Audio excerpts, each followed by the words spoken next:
ma sumaya java Barigo coming dama Swela omale bama mamie Sukai tamaya tinkara lo kava Goma Kugri Yima Segri Piaho Getadwarigo Doma Moha Doda Miru Launira Ni Gurotia is in the Bauta Una Teme Doka Lunainu Shiva Kote Kunova Yapana Kai suno thage yame yawari bawa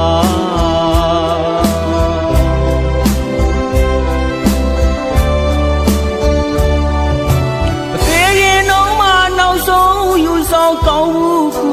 kyu lai jawa Tanya ma le rue so me nau ta bawa ti ya le ma mye bu mye yi dukha tinkhara tin nyai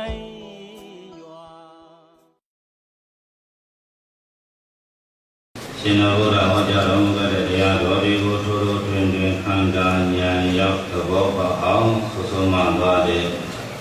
Iduro Shenka Mahabadita Mogo Sero Pianti Nyando Nyako Utima Kansin Leye Inayanya Pucha Jada Bilo Modo Mogwimyo Ola Goni Bonya Wari Yonki The mother did not see a Sierra Uzadi Nati in Namboya. We are Yami Devi, Oja Bocha Ando, Balesa, Damoka, Dena de Ando. Ideal Moja Mimura, Yapanshim Chito Modo. Yaso Yajimbo Yaji, Gono, Gono, Goba, Mancho, Minamoda, Tato, Jane, Ando. Inya, Jamia, Buzo, Goroja, Sopaya.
Hãy subscribe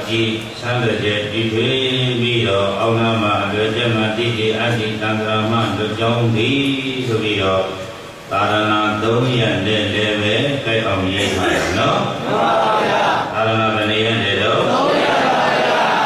သာရဏ3ရက်ကအလွယ်ကျမဆိုတာပရိယတိသာရဏနဲ့ကြိုက်အောင်ရေးထားတာနော်မှန်ပါဗျာအလွယ်ကျမဆိုတာကဘယ်သာရဏနဲ့လဲပရိယတိတိစေအတ္တိဆိုတာကသံဃာမလူကြောင်းဒီဆိုတာကဒါရဲ့အလွယ်ကျမကပရိညာ၃ပါးနဲ့လည်းကြိုက်အောင်ရေးထားတယ်အလွယ်ကျမကညာတပရိညာအလွယ်ကျမကပါတယ်တော့တိစေအတ္တိဆိုတာကကြောင့်ဒီဆိုတာပရိညာ၃ပါးနဲ့လည်းကြိုက်အောင်ရေးထားတယ်သာရဏ3ရက်နဲ့လည်းကြိုက်အောင်ရေးထားတယ်ယောပရိစ္ဆသမုပ္ပါဒါနတိကသမထဝိပဿနာအလုပ်ဒီဘယ်လိုဒီမှလုပ်နိုင်တယ်လဲဆိုတော့လူသားဒီမှလုပ်တဲ့အလုပ်တဲ့ဘယ်လိုဒီမှလုပ်တာလဲတော့3မျိုးရှိတယ်လို့မှတ်လိုက်လူသားတွေလုပ်ရမယ့်အလုပ်က3မျိုးဒါနအလုပ်ရဲ့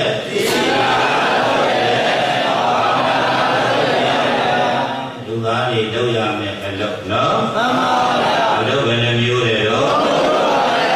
လူသားမရေးဆွကြပင်ကလူတန်းချင်းဆိုတဲ့ဒါနအလုပ်ကမဖြစ်မနေလုပ်ကိုလုပ်ရပါဗျာနံပါတ်1ဘာလုပ်တယ်တော့5ပါး10ပါး10ပါးအစရှိတဲ့ဖြင့်သီလအလုပ်လူသားတွေမှလုံနိုင်တာနော်မှန်ပါဗျာလူတွေမှလုံနိုင်တာလေတော့မှန်ပါဗျာအဲနံပါတ်2ကလူသားတွေမဖြစ်မနေလုပ်ရမယ်အလုပ်နံပါတ်2ဘာအလုပ်လဲသီလသီလမလုပ်ရင်လူသားဆိုတာအပေသားနဲ့တွားတူမယ်နော်မှန်ပါဗျာနံပါတ်3ကတရားအလုပ်ကဘာဝနာအလုပ်လားလုပ်ရမယ်အလုပ်တွေတော့လူသားတွေအလုပ်3မျိုးရှိတယ်လို့အပေသားတွေကလည်းအလုပ်3မျိုးရှိတယ်လို့မှတ်လိုက်နော်အပေသားတွေကလည်းအလုပ်ဘယ်နှမျိုးသူတို့ကတော့စားလိုက်အိတ်လိုက်ကြည်ကြီးခြင်းနဲ့ဆွန့်လိုက်အဲ့ဒါဘယ်လိုလဲအလုပ်တော့ဒီလိုလေးညီရန်ပြိုးပြီးတော့ခွက်ကလေးနဲ့စဟောဖို့သင်္ကေတလေးပြီးတော့ပေးတာနော်မှန်ပါဗျာပေသားတွေအလုပ်ကလည်း3မျိုးပေသားတွေကလည်းအလုပ်ပဲနှမျိုးလေတော့မှန်ပါဗျာစားလိုက်အိတ်လိုက်ကြည်ကြီးဆွန့်လိုက်သူတို့ကလည်း3မျိုးလူသားတွေကလည်း3မျိုးပါဗျာဟောရတာချင်းကတော့အတူတူပဲပါရထားတာကြပါလေခန္ဓာဘယ်နှပါဒီအပေသားတွေကလည်းခန္ဓာဘယ်နှပါလဲတော့အာကွာသွားတယ်လေအလုတ်ကွာသွားဘာကွာသွားတယ်လေမဖြစ်မနေလူသားတွေလုပ်ရမယ့်အလုတ်ကလည်းဘယ်နှမျိုးလဲတော့အပေသားတွေကလည်း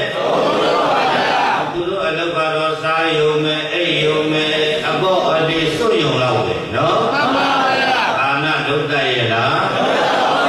သီလအလုပ်တွေလုပ်တတ်ရဲ့လားဘာဝနာအလုပ်တွေလုပ်တတ်ရဲ့လားအဲလုပ်တတ်မလဲဘာသာတွေမို့လို့အပေသားကအပေသားလက်လုပ်တဲ့အလုပ်အပေသားမို့လို့အဲ့ဒီလောက်ကတင့်တော်တွေကြည်ကောင်းနေတယ်နော်မှန်ပါဗျာလူသားဖြစ်ပါလေနဲ့ဒါနမလုပ်ဘဲနဲ့စားယုံနဲ့ပဲအိယုံနဲ့ကြည်ကြီးကြီးနဲ့ဆိုယုံနဲ့ဆိုရင်လူဖြစ်ပါလေနဲ့ဘာသာဖြစ်နေတာတော့ဒီလောကလူသားတွေအဲ့ဒီလိုပုဂ္ဂိုလ်တွေမရှိဘူးလားရှိရလားလူဖြစ်ပါလေနဲ့အလုပ်ဘယ်သူတွေရဲ့အလုပ်ကွာလုပ်နေတာလေတော့ဒါမှအမေသားတွေအလုပ်ကဘာတွေပါလဲစားကြည်ကြီးနဲ့ဆိုနေလူစင်စင်းနဲ့ဘာတွေတော့ဖြစ်သွားမယ်နော်အဲကြောင့်ဒီနေ့ပရိစ္ဆသမုပ္ပါတဲ့တယ်ဆိုတာဘယ်သူတွေမှလုံနိုင်တာလဲလူသားအဲကြောင့်ဒီနေ့ပရိစ္ဆသ သမုပ္ပါအသွဲဘယ်နှမျိုးတယ်တော့တရားလားမဖြစ်မနေလုပ်ရမယ်အလုပ်လားအဲ့ဒီလိုမှမလုပ်ရင်ဘာသာနဲ့တူသွားမှာလေတော့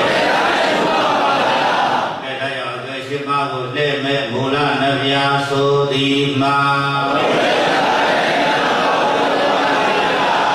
ဘာလဲမူလလို့ခေါ်တာပါလေ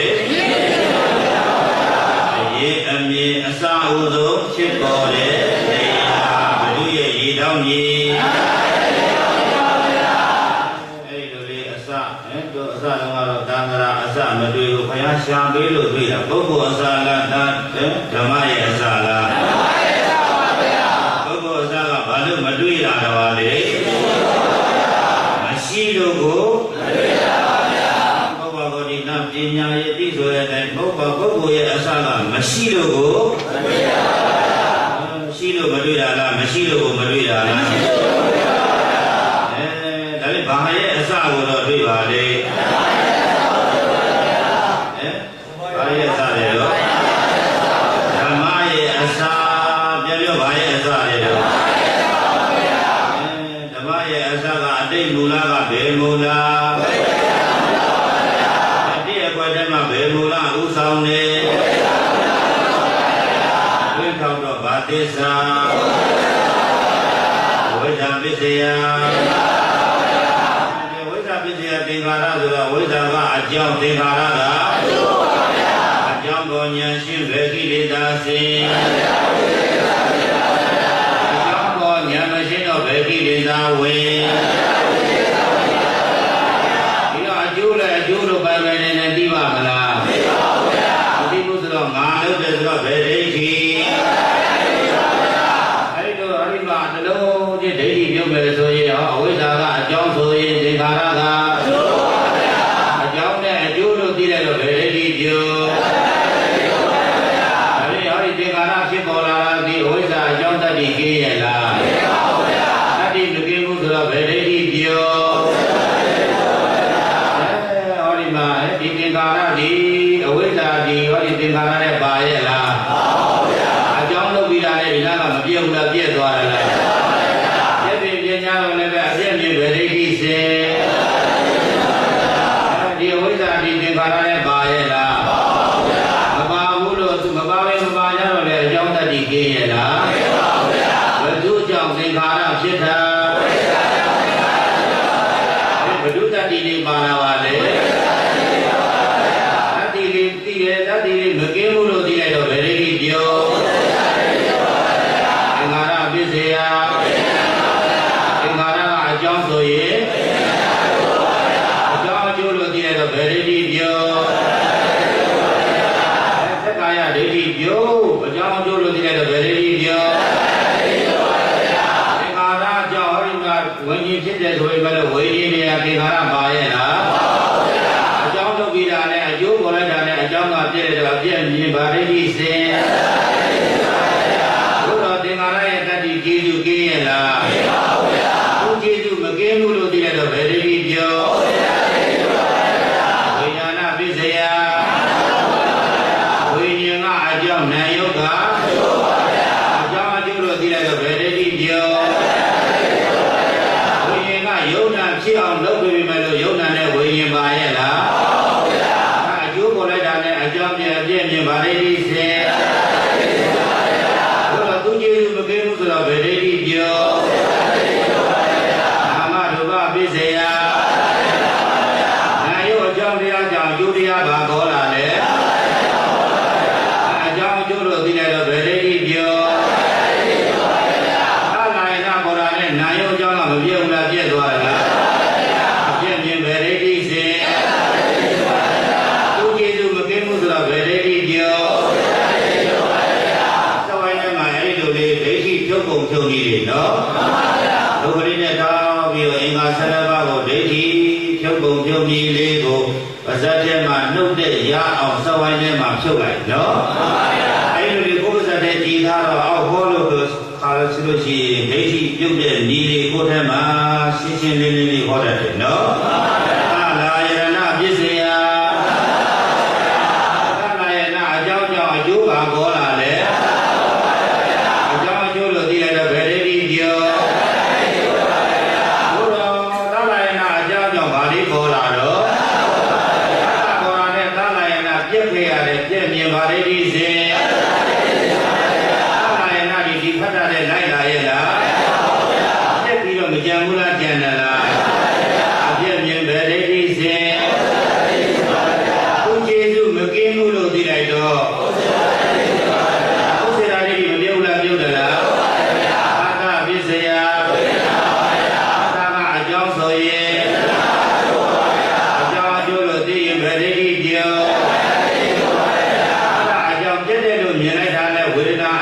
ပေါ်လာတာပြလိုက်တော့အပြည့်မြင်ဗာရိတိစဉ်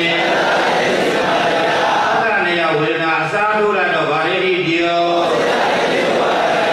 သူကျေစုမကင်းဘူးလို့ပြောရင်လည်း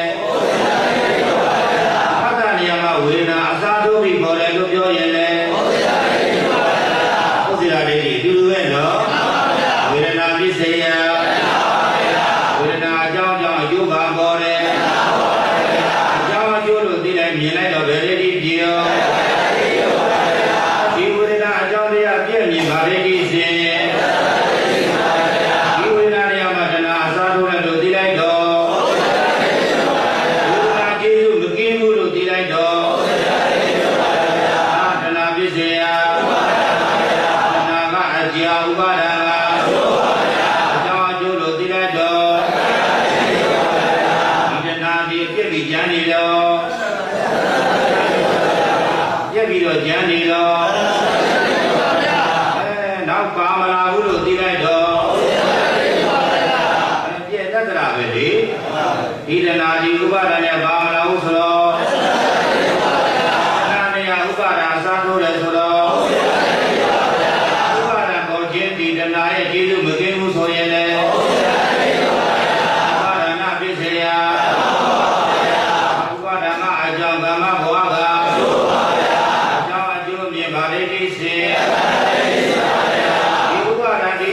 အကြောင်းလုပ်ပြီးတာနဲ့အပြည့်မြင်ဗာရိတိစဉ်ဒီဥပါဒာဒီကမ္မဘဝနဲ့ပါမလာဘူးလို့သိလိုက်တော့သတ္တရာဒိဋ္ဌိဗာရိတိပါလေအာမေမာမနာတော့လည်းသူကျေစုကင်းရလားသူအကြောင်းတတ်ဒီကင်းရလားသူကျေစုမကင်းဘူးဆိုရင်တော့ကမ္မဘဝပစ္စယကမ္မဘဝကအကြောင်းဇာတိကအကြောင်းအကျိုးလို့သိလိုက်တော့အကြောင်းကိုဉာဏ်ရှိပဲကိလေသာဝင်အကြောင်းအကျိုးဟေးလို့သိလိုက်တော့ကမ္မဘဝအကြောင်းဒီဇာတိနဲ့လိုက်လာရဲ့လားလိုက်မလာဘူးလို့သိလိုက်တော့လိုက်တယ်မလိုက်ကြတော့လေဟောဒီမှာသူကျေစုကင်းရဲ့လားကျေစုမကင်းဘူးလို့သိလိုက်တော့အာတိပစ္စယအာတိဆိုတာကတခြားလားအကြောင်းလားအကြောင်းပေါ်ဉာဏ်ရှိပဲကိလေသာစဉ်အကြောင်းပေါ်ဉာဏ်မရှိပဲကိလေသာဝင်အကြောင်းအကျိုးလို့သိလိုက်တော့ဗေဒိတိပြောသာမဏပေါ်လာတဲ့ဇာတိပါရဲ့လားဇာတိမပါခဲ့ဘူးလို့သိလိုက်တော့ဇာတိနေရာမှာသရမဏအစားထိုးတယ်လို့သိလိုက်တော့ဒီပေါ်မှာပဲတန်လျာနဲ့ဒိဋ္ဌိပြုတ်ကုန်စောင်းနေမှာဟုတ်လားအဲ့ဒါလေးမှာမိမိရဲ့ဗဇတ်ထဲမှာရှင်ပြတို့ရဲ့ဗဇတ်ထဲမှာကြည်ညက်နေအောင်စောင်းနေမှာဘာဖြုတ်ကုန်လေးလဲတော့ဝိဇ္ဇာပစ္စယဝိဇ္ဇာကတခြားလားအကြောင်းလားအကြောင်းကိုဉာဏ်မရှိပဲကိလေသာဝင်အကြောင်းကိုဉာဏ်ရှိပဲကိလေသာစဉ်ဝိဇ္ဇာကအကြောင်းသင်္ခါရကအကျိုးအကြောင်းအကျိုးနားနေတော့ဗေရိတိပြောဝိဇ္ဇာဒီသင်္ခါရနဲ့ပါရဲ့လားသင်္ခါရကိုလိုက်တာနဲ့ဝိဇ္ဇာကဘာဖြစ်သွားလဲအဲ့ဒီဖြစ်သွားတဲ့နေရာလေးဘယ်လိုနဲ့အစားထိုးအပြည့်မြင်ဗာရိတိစဉ်ဒီနေရာလေးသင်္ခါရပေါ်လာပြီဆိုတော့ဗာရိတိပြောသင်္ခါရပစ္စ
ဒါတော့ငါတို့လောက်တဲ့မှာမကြည့်သေးနဲ့မရဘူးလေ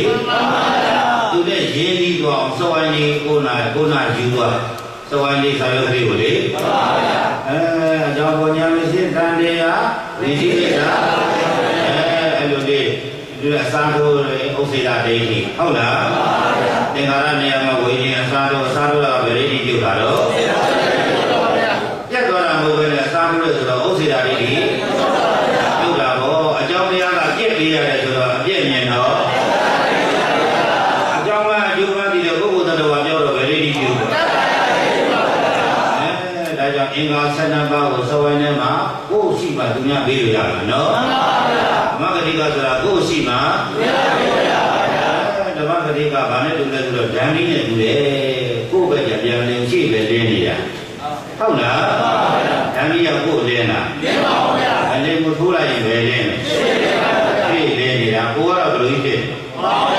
ဘာမှမရှိလို့ဗော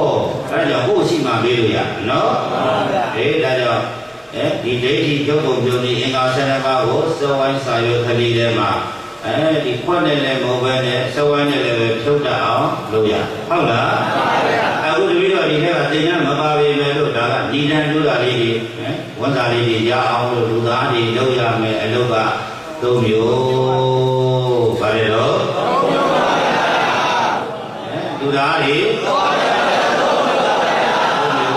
ဘာတွေလဲဆိုပါကြမှာဒါ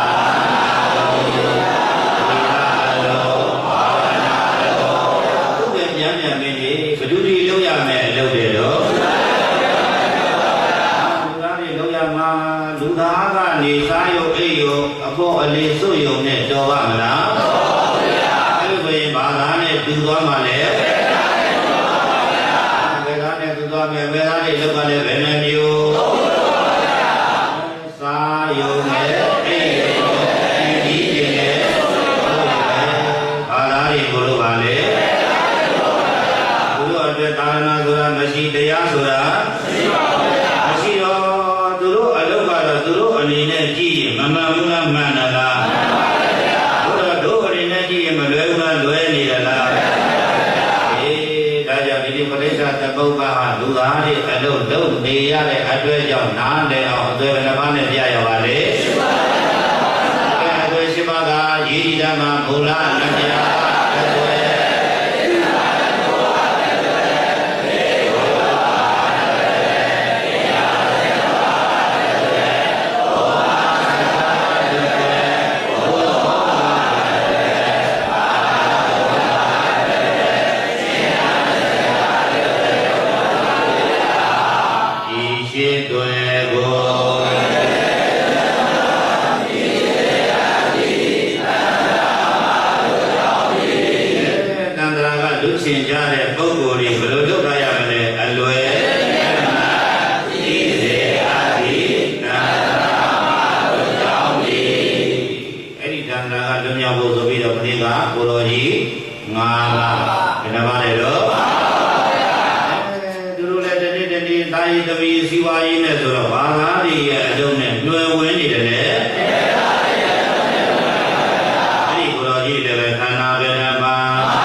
ဒီခန္ဓာပြရတာဒီသင်္ခါရတဲ့ဘယ်အလုံးမမှလို့ဝိပဿနာဆိုတဲ့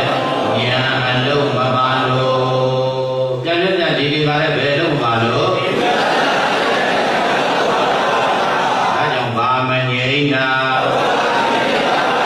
ဒုက္ခငြိမ်းကြောင်းအလုံးမလုံးနေရင်အဲ့ဒါအကြောင်းကောင်းလားအကြောင်းဆိုးလားအကြောင်းဆိုးရင်အကျိုးဆိုဘယ်နှပါးရာဝေ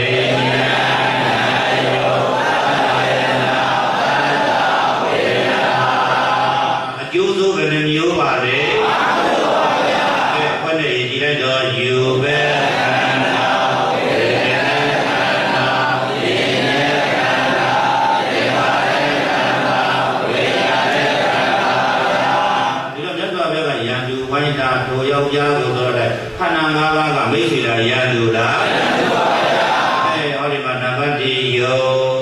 လေတက်လို့လည်းသေးဒီဘက်ခန္ဓာကတတ်တာနော်ဒီငန်းဆွဲဒီကြဘူးတစ်ချမ်းသေးဘယ်ခန္ဓာတတ်လို့အဲ့ဒီကိုယ်ခန္ဓာကကိုယ်ရထားတဲ့ခန္ဓာကကိုယ်ကိုပြန်ပြီးတော့မနှိမ့်ဆက်ဘူးလားနှိမ့်ဆက်လားဒီတတ်တာဒီဘယ်ခန္ဓာကြောင့်ပြန်ပြောဘယ်ခန္ဓာကြောင့်သာမကြီးရင်ပြည့်ရင်တဲ့လေတို့လေအောင်နဲ့သိရတာပဲခန္ဓာတတ်လို့ဒါဖြင့်အကြောင်းစိုးကြောင့်အကျိုးစိုးကြီးရတာတော့မိတ်ဆွေလားယံလူလားယံလူပါဗျာဒီလိုမသိမမြင်သေးရင်ဘာသာနေနီးနေလို့ဘ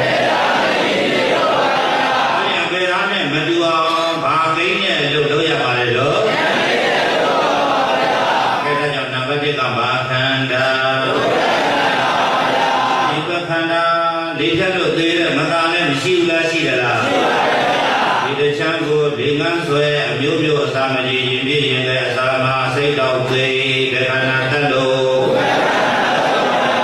ဒီကခန္ဓာတတ်လို့ကိုရတဲ့ခန္ဓာကတခြားလားယံလူလားယံလူပါဗျာဒါကနံပါတ်1ဘာခန္ဓာအစာမကြီးရင်ပြည့်ရင်လည်းသုတကဘုံနာလူကာရေဘုံသာတော့ဝေဒနာဖြစ်ပြပြီးသေးတဲ့ခန္ဓာတတ်လို့ခန္ဓာတတ်လို့သိတဲ့မသာတဲ့လောကမှာရှိမများဘူးလားများတယ်လားမှန်ပါဗျာနံပါတ်3ကဘာခန္ဓာအဲဒီခန္ဓာအမှတ်မှားပြီးတော့တတ်တာဘုရားသာအချင်းကြောင့်မှတ်နေတာငွေကိုကိုက်ပြီးသေးတော့ပဲခန္ဓာတတ်လို့ငွေဟောက်ကြီးပြည့်ထောင်နေတာဘာကြောင့်ကြီးမှတ်နေတာတော့ဘယ်ခန္ဓာကလွယ်အောင်လုပ်ပေးလိုက်တဲ့တင်းခန္ဓာမျိုးပဲခန္ဓာ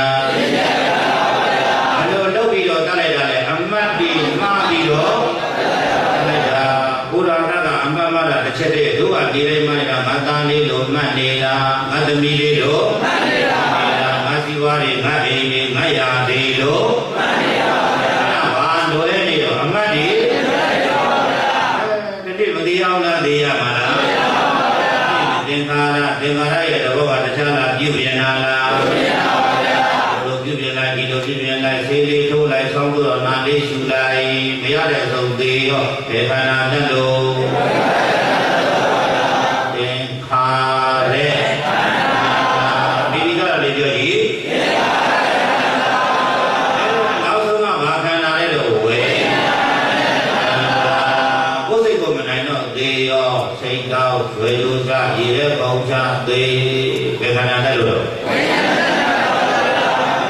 ကြောင့်ကိုယ်စိတ်ကိုမနိုင်ဘူးဆိုရင်ဘယ်ခန္ဓာထလိုက်တာလို့ဒါကြောင့်ခန္ဓာ၅ပါးဟာတခြားလားယံလူလားယံလူပါမသိလို့မသိတာကတတ်နေတာကငါကမသိတာက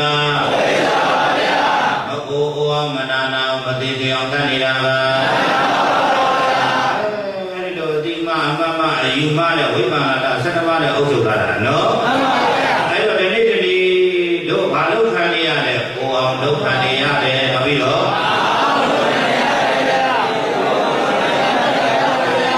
မြင်ရလားမြင်ပါဗျာ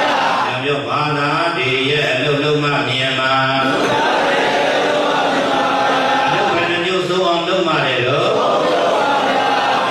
ဘယ်သူတွေလို့နေရင်တော့တိမှမဟုတ်ဘူးလေတော့သူတို့ရဲ့အလုပ်ကတော့ဘယ်လိုတွေလုပ်နေလဲစား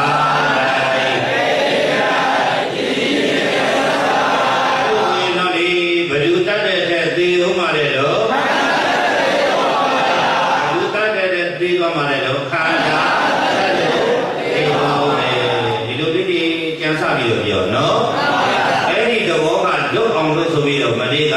တရားနာရင်းနဲ့ဒုံလဘစီးသွားတယ်ကိုတော်ကြီးပဲမရောက်တယ်တော့ဟုတ်ပါဗျာတန်ဘာဝုဖွင့်တောင်းတာလေတော့ဒီနေ့ကားလုံးမှာနဲ့အသေးမဟုတ်ခင်အသေးဥမာကဘယ်သူတတ်လို့သေမာလဲတော့တတ်လို့အသေးမဟုတ်ခင်ဒီနေ့ကသာပြီးတော့တာရေးသမီးစီးပွားရေးအပေသားတွေရဲ့အလုံးလုံးတွေလို့မတော်ဘာလို့အသက်ပိုင်းခြားကလည်းရှိမှမရှိတော့ဘူးဆိုပြီးတော့တ င်္ဂန်ဝတ်ပြီးတော့ဓမ္မတဘုံဘုံပဲလေးပဲလေးကိုရအောင်အကျိုးသားဘူးလားကျိုးသားပါလားမြတ်စွာဘုရားထံလျှောက်တော်ဘုရားကလည်းစဉ်းစားခိုင်းတယ်ဟုတ်ရဲ့လားသိရလားပိုင်းပြီလားဆိုတာဘယ်ကိလေသာကိုမေးတာလဲသိကြပြီလားဟုတ်တယ်မလားသိကြပြီလားပိုင်းပြီလားဆုံးဖြတ်ပြီလားဘယ်ကိလေသာမရှိတော့ဘူးလို့မေးတာလဲရှိသေးလားမရှိတော့ဘူးလားကိုယ်စိတ်ကိုမူတည်တယ်ဟုတ်လားအဲ့ဒါဘယ်ကိလေသာဉာဏ်မရှိဘယ်ကိလေသာဝေအဲ့ဒါကတစ်မျိုးပေါ့ဟုတ်လားကိုယ်စိတ်ကိုပိုင်ပိုင်နဲ့မဆုံးမြတ်နိုင်တာဘယ်ကိလေသာကြောင့်ဒုလောဖြစ်နေတာဘယ်ကိလေသာရှိလုံးချလုံးဖြစ်နေတာဘယ်ကိလေသာဒီလိုတပြောဝတ်မဲ့လို့တော့မလုံးနိုင်တရားလူချင်းလို့ဝတ်တဲ့ဆိုရင်ပိုင်ပိုင်နိုင်ဆုံးဖြတ်ခဲ့ပြီးပြီလားလို့ဘယ်သူကမသိရပါလဲဘုရားတို့ဘာနောက်ဆံကမရှိတော့ပါဗျာကြိုးစားပါမယ်ဗျာလို့အာမမန်းလေအခမ်းမလားခံရလား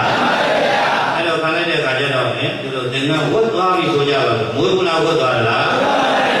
မြတ်စွာဘုရားကကမ္မထာတွေမတည်ဘူးလားတင်တယ်လားအဲ့ဒါသမုပ္ပါနားလဲအောင်မလုပ်ဘူးလားလုပ်တယ်လားတင်လို့ရတဲ့ခန္ဓာလေးဘယ်ကိုနာကြာသစ္စာကြာဘယ်တော့မှဒုက္ခရဲ့သစ္စာဒီလိုမှတော့ဟုတ်ပါပြီဘယ်ချိန်လုံးမှာဒု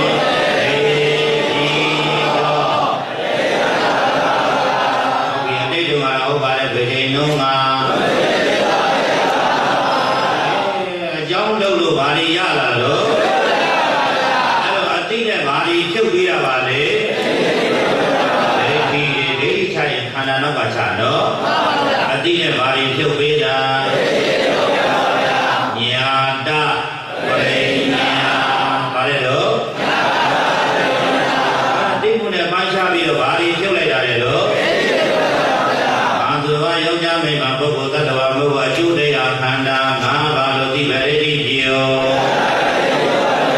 အကျိုးတရားကြီးဟဲ့လို့သိလိုက်တာနဲ့အကျိုးတရားလို့သိလိုက်တာနဲ့အကျိုးတရားတွေကြာရှင်းမြဲမာလားတော့ကြပြတ်တော့မာလားအပြည့်မြင်ပါရည်စင်ခန္ဓာ၅ပါးအစားထိုးပြီးတော့သပိနေစားပြီးတော့အစားထိုးပြီးတော့သက်ရှင်ပေါ်နေတာအစားလို့လည်းသိလိုက်တော့ဒိဋ္ဌိသုံးပါးဟာခန္ဓာနာကပ်ပြီးတော့ချနော်ဒိဋ္ဌိသုံးမျိုးဘယ်နာကပ်ပြီးတော့ချရမလဲဉာဏ်တွင်းကမှာကဝေဒနာနဲ့တဏှာကြားမှာဘာတွင်းရမလဲဘယ်နဲ့ကြည့်မယ်ဘယ်နဲ့ဘယ်ကြားမှာချပေးရမလဲ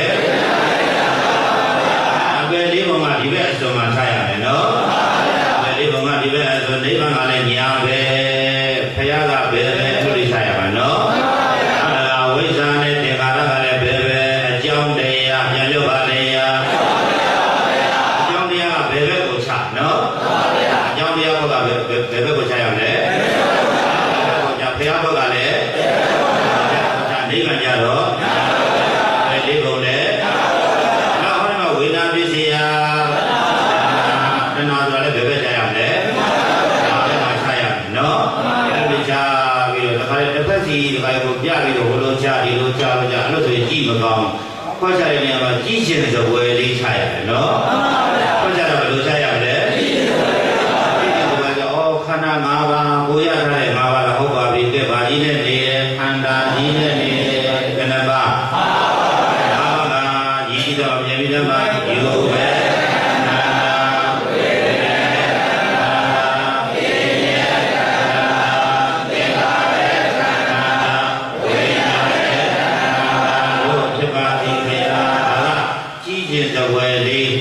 ဘယ်တစ်ခွက်ညာတစ်ခွက်ချရင်ကြည့်လို့မကောင်းဘူးနော်မှန်ပါဗျာ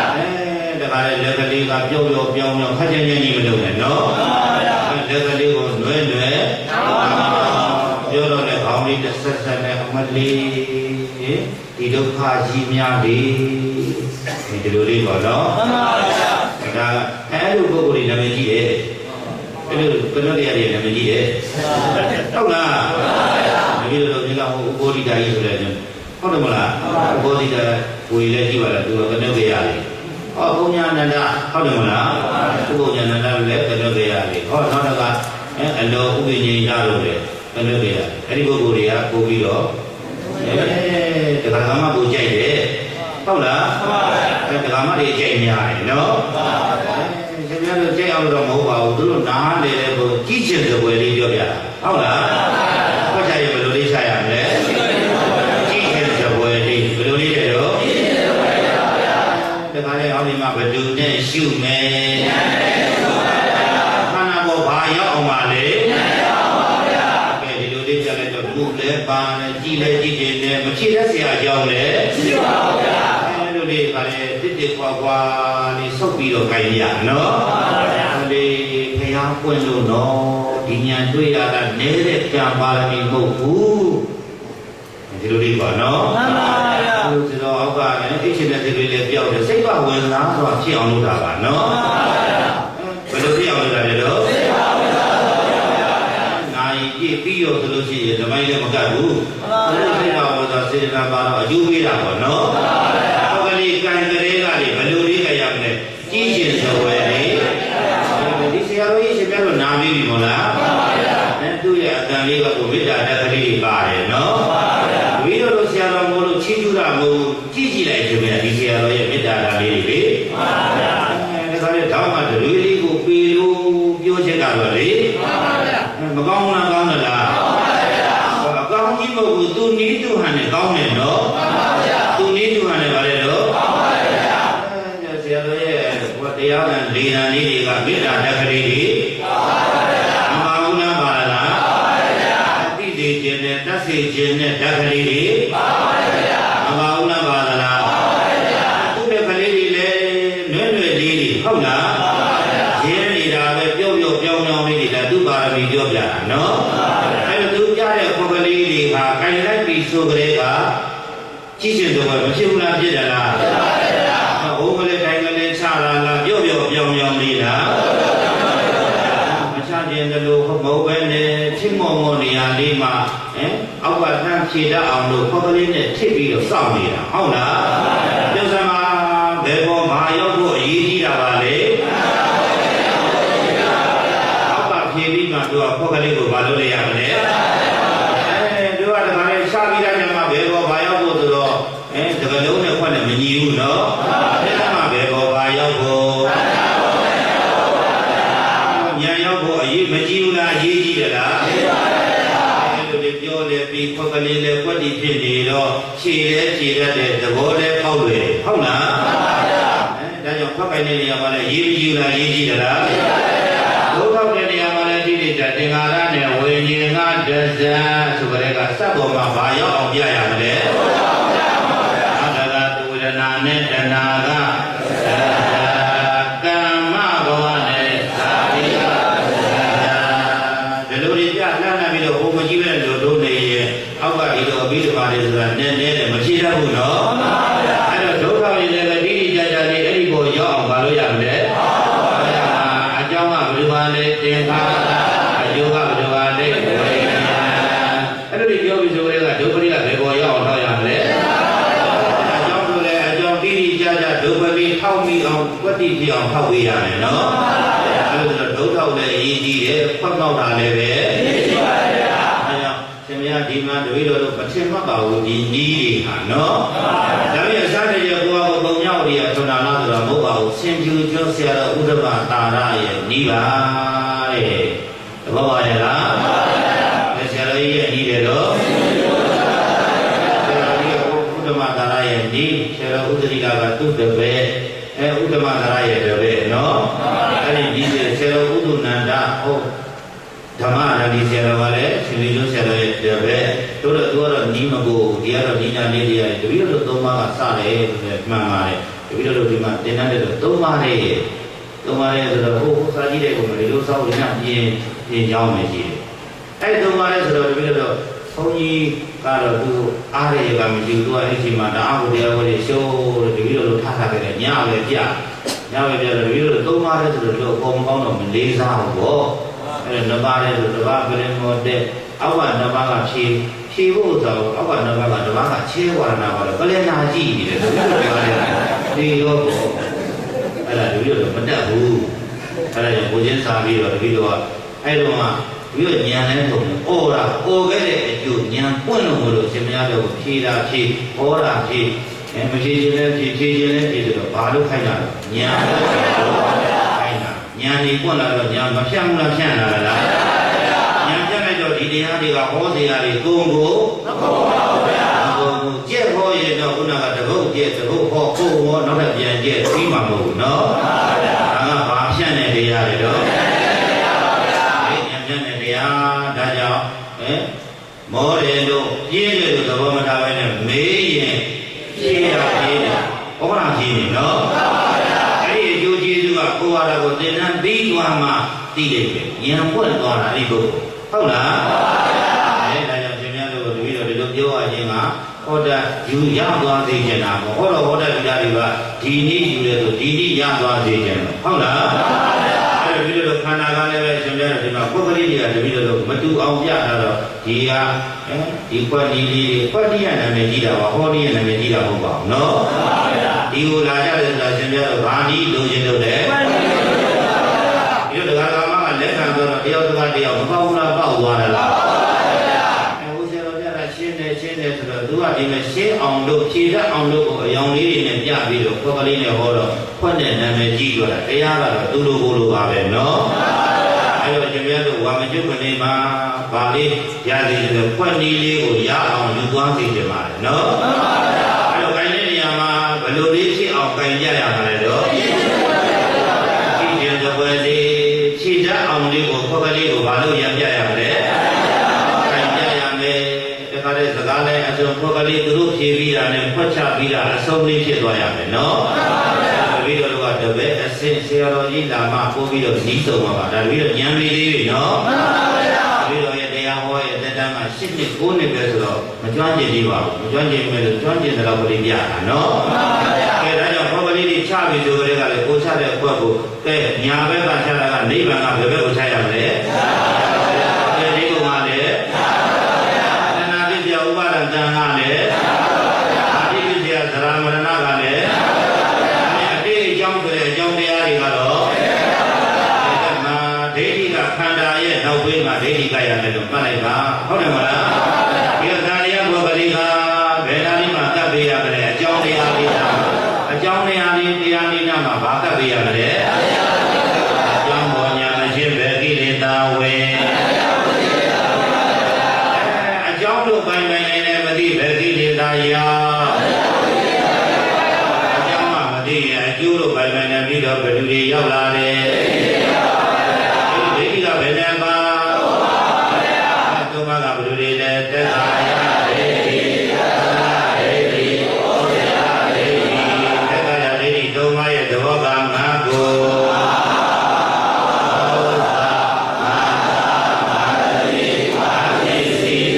ယူဆွဲ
ဟုတ်လားညာဘောကောင်းမုံပြမရယာဒီကြံကြဗေရိရှိတော်တဲ့တခါသာမဲ့စားရမှာဆယ်သက်စားလို့မကုန်နဲ့ပါရဲ့လားအပါပြီးမဲ့လို့လောဘသက်သာရည်ကြီးပြီးတော့စွဲလန်းပြီးတော့နေတာဗေရိနမတုံးမှာဗာဒိတိသူတော်လေးကိုပြောစမ်းပါဒေ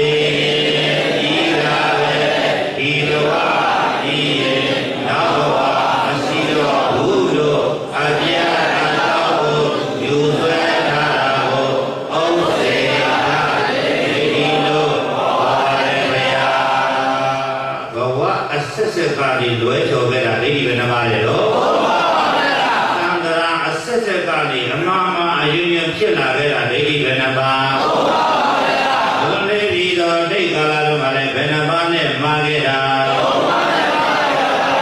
အဲကြောင့်ဘာမကောင်းတာတွေလုပ်ခဲ့မိတာဘဒုလက်ချက်အတိတ်ကလည်းတခြားနဲ့နေလားခန္ဓာနဲ့နေလား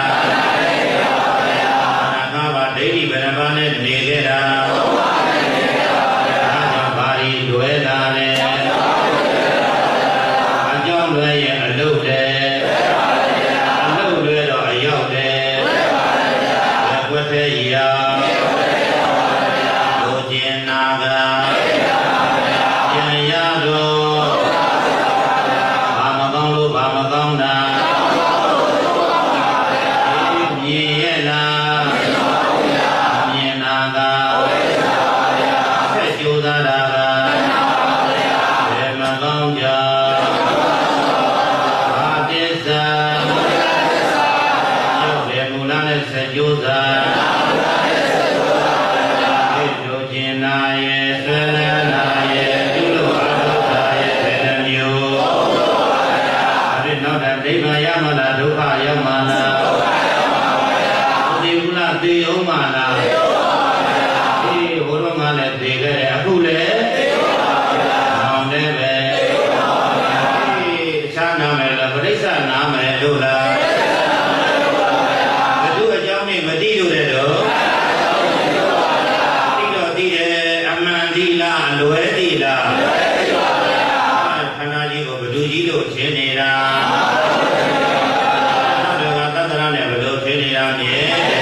ဘာနဲ့လွဲနေပါလဲဗျာ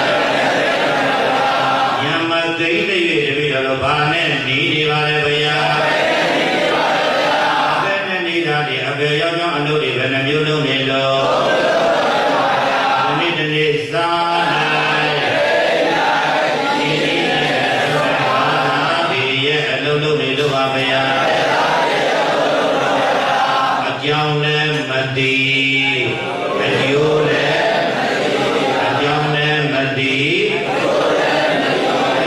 ဘဒုရိယအလုပ်ကိုမလုပ်လို့ဒါနလည်းမလုပ်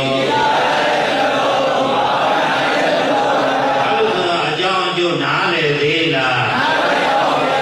ဒီဘက်ဘဝနဲ့လည်းအမှန်နဲ့နေဦးမှာလားအလွဲနဲ့ပဲနေဦးမှာလားဝဲတယ်လို့ဘဒုထောက်ပြလို့သိတာပါလေမလွဲခြင်းရဲ့ဘယ်ကိုနာကြည့်ကိုကြည့်လိုက်တော့ခန္ဓာဘယ်နှပါအဲ့ဒီလိုသင်ပေးလိုက်တဲ့ကိုတော်ကြီး၅ပါးတရားရသွားရလားညီးငွေသွားရလားဘယ်သူနှိမ့်ဆက်တော့လူဘဝကလာတော့လူအလုံးနဲ့ဘုန်းကြီးအလုံးကဗျာဒနာတဲ့နေတလားဆန့်ကျင်ဘက်ဖြစ်နေတလားတရားရှိခိုးလိုက်တရားနိုင်လိုက်ပဋိစိတ်လိုက်မေတ္တာပို့လိုက်ဆိုတော့တနေ့လာလဲဒီအလုံးဟုတ်လားနောက်တနေ့လာတော့လဲဒီအလုံးဆိုတော့ဒီနေ့ဝါတောင်မကျွတ်တေကိုဝါကောင်းလာဇန်းလောက်ပဲရှိသေးတဲ့အကြောင်းပြချက်ကလေးတွေဖြစ်လာပြီတဲ့ကိုရောကြီး၅ပါးနော်ဝင်မိတာဒီလိုမှန်းဒီလွိုင်းကိုလိုက်သွားခြင်းဟုတ်ပါကိုရောကြီးတွေ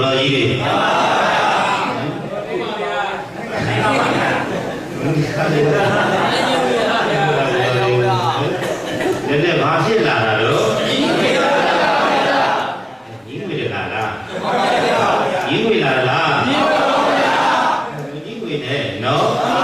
ဟောလည်း3လမပြည့်ပါဘူးဆိုရတာပဲ3လတင်ရတာက2လလေးရနော်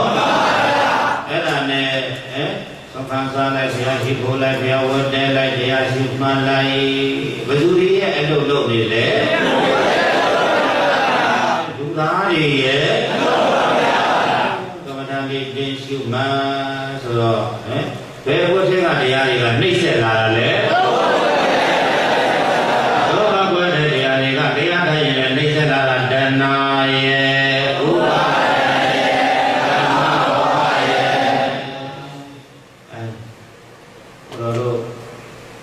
ချင်းချင်းသစ္စာဖောက်တယ်လို့ပြောလေ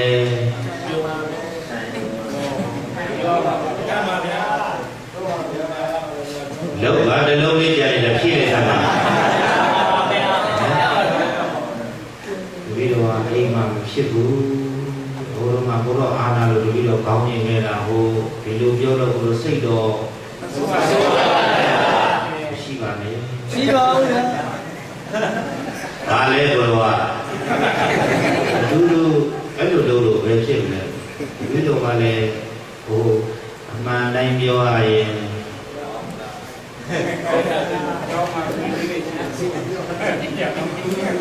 ဘုရားကြီးဖောက်လာပြီဘယ်ကွက်ထဲကနှိမ့်ဆက်တာတော့တော့ကွက်ထဲကဗာသစ္စာစဝိုင်းနဲ့မလွတ်တော့ဘူးနော်အဲ့ဒါကြောင့်စဝိုင်းပြုတ်ခေါ်တဲ့ဘေးကဘောဘုံဒီမကြောက်စဝိုင်းလို့ခေါ်တာဖွဲ့ဆိုတာထားအောင်စဝိုင်းပြုတ်လို့ပြီးခေါ်တာကဘောဘုံဒီမကြောက်လို့ဒီလိုနော်ဘာမှဥအောင်သိတာမပြုတ်ခင်တော့လည်းပြောတယ်ဟုတ်ရတယ်စဝိုင်းကိုကိုလိုလေးကဟောကြားတယ်ပါညာနဲ့အဲ့လိုပြောခံရတယ်ပြီးတော့မှလေအဲ့လိုဥဒ္ဒတာကထိုးလည်းဘယ်မလွတ်စီနေတော့ပြန်ပြောဘယ်ခွက်တဲ့ကတရားတွေကနှိမ့်ဆက်လို့မကောင်းကြောင်ဒီလိုကမကောင်းကြောင်နဲ့ဖြစ်လောက်လာတဲ့အခါကျတော့ဘယ်ဝင်းနဲ့ညီဝေးလာပြီတို့ဒီလိုတိုင်းမင်းတွေပြီးမှဘုရားတို့အမှန်တိုင်းပြောရဲရဲတာပြောလိုက်လူထွက်ချင်နေတာမဟုတ်လားဟုတ်ပါဘူးပြောတော့အဲ့ကိုလို့လေဝိသုသာရကထိုးပြတာဘာထိုးရတာလဲလူဖွဲ့မလို့ဘုန်းကြီးတို့ဆရာတော်တို့ပြောတာမဟုတ်နော်ဘုန်းကြီးတို့ဒီမဲ့ဇာတ်သက်ကွယ်စတဲ့ရေခွေးဝတ္ထုကိုဟောထိုးထည့်ပေးတာနော်ဘာနဲ့ဆက်ပြီးတော့ထိုးထည့်ပေးတာလဲသစ္စာစိုက်တရားပေါ့နော်ရှိခွင့်နဲ့သစ္စာစိုက်ဆိုတာတကွေသွင်းရတယ်ဖွဲ့ကြမှာနော်အခုကိုလိုကြီးညီးငွေနေတယ်ဘယ်အဝတ်နဲ့တော့ပြောရတာမပြောဘူးလားပြောပါဗျာအခုတော့ဒီနာနဲ့ပြီးဒီမှာကိုရှားရှင်းမိတယ်ကဘုရားကရိုက်ချင်းလဲရိုက်ငေါ့ချင်းလဲငေါ့ဖွဲ့လဲအတူတူပဲနေလဲအတူတူပါဗျာအခုလူထွက်ချင်တော့လဲအတူတူထွက်မယ်ဆိုပြီးတော့ဆုံးဖြတ်ချက်ချပြီးတော့ဘုသူလျှောက်တာတော့ဘုရားမြတ်စွာဘုရားကတော့သဗ္ဗညုတဉာဏ်နဲ့ကြည့်လိုက်တော့အိန္ဒာတွေကတော့ပါအိန္ဒာတွေပဲပြောပါဗျာငရုတ်တိတွေကကိုးကငရုတ်တိအပူစက်တဲ့ပဲပြောပါကျွေးကြီးကုန်နဲ့ကဘိုးကကျွေးကြီးဘိုးကကျွေးကြီးကုန်နဲ့ပဲပြောအောင်ပဲဥက္ကုဏဘယ်နှပါးကလုံထားတာအဝိဇ္ဇာနဲ့တဏှာကိုဒေတာကိုနေရာကိုပြောနေတာဘယ်သူနဲ့ဘယ်သူလက်ချက်အတောင်းသားကလည်းပဲတနေ့တနေ့သမင်းကိုတွေပေးပါအောင်လို့တောင်းနေပြီမဲ့လို့သူ့ဘဝနဲ့လို့ပြောနေတာဘယ်သူလက်ချက်လက်လုံးလက်စားကျွေးရဘလဝတင်နေမယ်လို့ကိုဘဝနဲ့ကိုတော့ကြည်နဲ့နေတာဘယ်သူနဲ့ဘယ်သူသူ့ချက်တော့အကျဉ်းကြီးတော့ကိုဒေတာနဲ့အောက်ပိုင်းကလည်းအောက်ပိုင်းဒေတာပြောနေတာပဲနော်အလိုဒေတာတွေမှာတငါလှုပ်စားတယ်ဆိုရင်လည်းရွှေတွဲတယ်ငွေတွဲတယ်အကုသိုလ်လို့တော့မပြောနဲ့လူကချော့တာတော့အညာဒေတာရောက်တော့လည်းအညာကဓမ္မဘုန်းကြီးနဲ့ပွေးတဲ့ဆိုရင်လည်းနောက်ကျောဘုံဘုံမဲနေအောင်ပူတာလည်းတို့ဒေတာမှာမနေခြင်းဘူးဆိုရင်လည်းသူ့ဒေတာနဲ့တို့ပြောနေတာ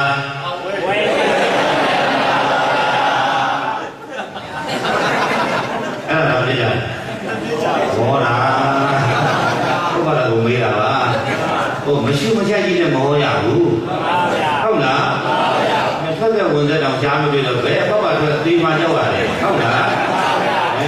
ဘလောက်ပဲဘောကစေရနာနဲ့ကောင်းတာရဲ့သူကမောဒီရဲ့စိတ်ပါလည်းကောင်းတယ်တောင်းအောင်လို့ဒေါသတွေဝင်လာရင်တန်းတဆူလေတန်းနဲ့တူတယ်အခုဒီပြရတော့ကိုယ်ကျတယ်ပြီးတော့တခါလောဘကြီးတွေပြောနေတာမောသွားတယ်ဆိုတာပါရီပါတယ်စေရနာတွေပါတယ်ကိုပြောလိုက်တဲ့စကလုံးလေးတွေတိသွားတဲ့လို့မှတ်သွားတယ်ဆိုရင်ကြီးတတ်တာပဲဟုတ်အဲကြောင့်ဒီရလည်းပဲစေရနာကိုဘလောဝနဲ့တတ်နိုင်တယ်အကုန်လုံးတော့ပဲတတ်တယ်ဟုတ်ပြီလား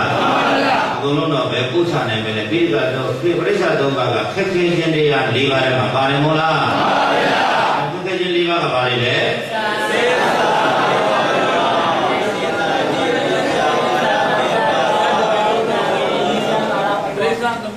အဲ့ဒီ၄ပါးနော်ဘုရားကြီးတို့တို့ဘေးစောက်နေတယ်ဗာပြန်ကြမလားတေးစာတလုံးတော့ကောင်းအားရပါရလာတယ်နောက်ဘာရှိပါလိမ့်မယ်ဒီလိုများဆဲနေတာဘုရားကြီးတို့ဘေးပါတယ်ဆိုတော့နောက်လည်းဖင်ရှုသွားတယ်ဘယ်နဲ့ရောက်သွားဟောဒီအဝိဇ္ဇာနဲ့ကိုဘုံဘဝပြိုအောင်ချော့ထားတာနော်ရောက်တဲ့ဘဝကမှဗါတယ်လို့ရောက်တယ်ရမှာပြောအောင်နေတွေးတဲ့ယူနဲ့တဲ့အောင်ရှိတာလေးနဲ့အောင်စားရတာလေးနဲ့အောင်ဘယ်လိုချော့တာအဝိဇ္ဇာနဲ့ဘုရားကိုတော့ဟုတ်နေတာမဟုတ်လားဘုံပြောလာပြီကျေတန်းလာပြီစီပြောပြီဘုရားကိုပဲပြောတယ်ဘယ်လိုလဲချဲကဲဝိဇ္ဇာနဲ့တဏှာဟောမယ်ဆိုကျေဘူးလားကျေရလားအဲ့မြတ်စွာဘုရားကအဲ့ဒီကိုတော်ကြီးတွေလူဖက်မယ်ကောင်းသိခြင်းတို့နတ်ပြည်ကိုမြင့်တယ်ဆိုတော့ခုံချတယ်ဆိုတော့ကြည့်ပြီးတော့တဏှာသွားတယ်မဟာကရုဏာတော်နဲ့လေကြည့်ပြီးတော့ဗါတယ်လို့စိတ်သားလို့တဲ့တင်တို့လူထွက်လို့ကလည်းထွက်နေတယ်မထွက်လို့ကလည်းနေနေဒါပဲမယ်လို့ကွယ်ငါရဲ့အဖြစ်အပျက်ကလေးတော့ခဏတော့နားထောင်သွားကြအောင်နဲ့ငါရဲ့အဖြစ်အပျက်ကလေးတင်တို့ကတော့ငါလည်းပဲလွန်နေပြီးတော့အတိတ်ကလာတော့ငါဘာနဲ့နေခဲ့တာဆိုလိုက်တာကွယ်ငါကိုယ်တိုင်အပင်မှာဟဲ့တယ်ငါကိုယ်တိုင်ဘုရားဘယ်မှာရောက်ဘူး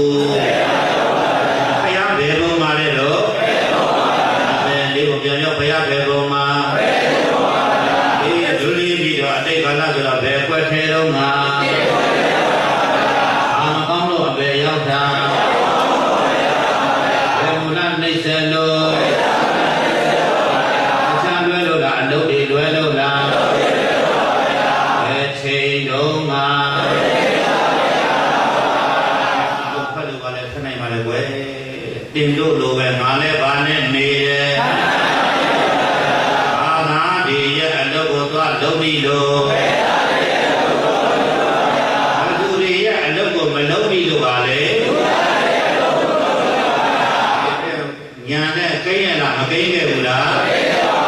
မကိန်းခဲ့တဲ့အခါကျတော့အယူငါနဲ့နေခဲ့တာဒိဋ္ဌိပဲနဲ့မျိုးဘသူဖြစ်စဉ်ကိုဘုရားကဟောပြနေတာတော့သူကိုယ်တိုင်သူ့ရဲ့ခဏလေးွယ်ငါအကြောင်းလေးပြောပြရစီတိချာနားထောင်စားခဲ့နေ့လေတဏှာကြီးတော့ကြခဲ့တယ်ဘုရားရဲ့လို့အာဘောနော်ဒီဝိသုတကယ်ဟောရင်ဘာမှရှိတာမဟုတ်၃ချိန်ရှိသွားပြီတတိယပိုင်းရောက်သွားပြီနော်ဘုရားကဘယ်နှနာကြီးရမှာလဲတော့မရေကြီးကိုဘုရားကဘုရားတပည့်တော်ပါအာဘောနော်အဲ့ဒါကိုယ်ပေါ်မှာမူတည်တဲ့ကြောက်ပြီးဇိုးပေါ်ပြီးအဲ့ဒီဝိသုကဘယ်တော့မှမရှိဘူးကိုလေးရဲ့တို့တော့လေပရိစ္ဆာသုံးပါညံပြီးတော့အာဝိဇ္ဇံရှင်ရှင်နဲ့အာဘောကောင်းကောင်းနဲ့ဆိုရင်အခုဆိုရင်ဘယ်နှပိုင်းတော့မြောက်သွားလဲတတိယပိုင်း၃ပိုင်းမြောက်ကိုဆက်လက်ပြီးတော့ရှုစားပြောကြဆိုရင်အခုတော့ဒါတို့သုံးခြင်းကိုပြောကြပါအောင်ဆိုဗျာ